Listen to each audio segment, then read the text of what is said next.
Hey everyone, welcome back to Valet, your premier access to luxury watch reviews, comparison videos, and sage advice so you can confidently navigate the world of luxury watches and accessories. At Valet, we're known for our refined leather watch rolls that are designed to store and protect your luxury watches. So head to our site to pick out the one that's right for you. Now let's get started on today's video. In this video, we're going to look at some of the differences and similarities and why both pieces would be appropriate to own in an ideal world where our choices aren't limited by budget. The Black Bay 58, or the BB58 as I'll refer to in this video, and the GMT both have professional applications that are more often than not nice to have features. In reality, your watch collecting journey, the watches you choose to purchase, will come down to a few things, those being comfort, aesthetics, readability, wearability, and quality. Unfortunately, a lot of times, these attributes are sometimes difficult to communicate in written words on a website, or you can't just understand them without trying the watch on or seeing it in person. The BB58, being a dive watch, has a unidirectional rotating bezel and 200-meter water resistance.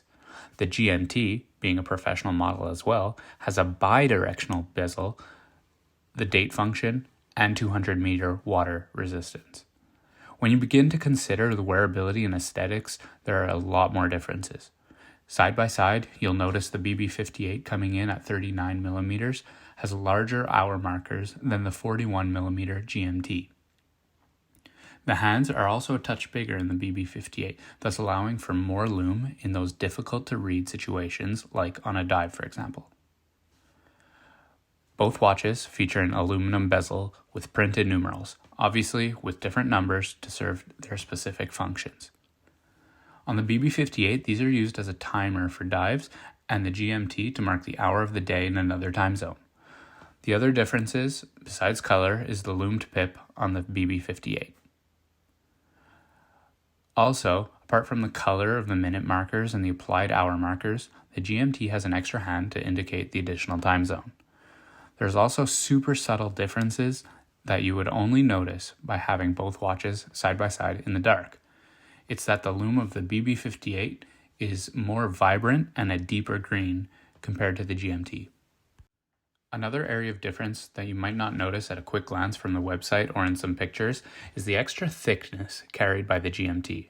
In order to house the larger MT5652 movement that is required for the GMT function, you're looking at an extra 2.5 millimeters in height, which is definitely noticeable when it's sitting on top of your wrist.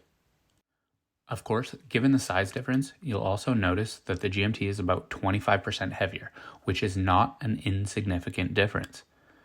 That's not to say that heavier is better or worse, but some search out lightweight and others like to feel something more substantial on their wrist. The GMT and the BB58 have very similar bracelets. Again, the only difference here is size. The width of the GMT bracelet comes in 2 millimeters wider at the lugs, once more contributing to the weight difference. I feel like this increase was necessary to complement the larger, thicker case size and maintain appropriate proportions.